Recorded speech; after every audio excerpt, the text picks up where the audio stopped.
everyone, welcome to Miss Corina's Reading Summer Storytime Books. Today's story is called Made with Love Pancakes. It is written by Lea Redmond and illustrated by Flora Waycott. The pancakes are hot, fresh off the griddle. Flip each one to make a tall stack. Don't forget the toppings. Let's start with butter. Let it melt. What's on the next one?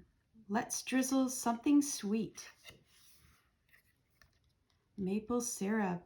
What's next? Let's add something red. Strawberries. What's next? Let's sprinkle something crunchy. Almonds. What's next? Let's slice something yellow. Bananas. What's next? Let's dollop something fluffy.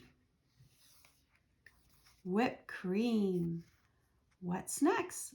Let's scatter something blue. Blueberries. What else? There's one more ingredient. It's been here all along and it's the most important one. Can you guess? Love. These pancakes are made with love and there's enough for everyone. Let's enjoy them together while they are still hot. Yum!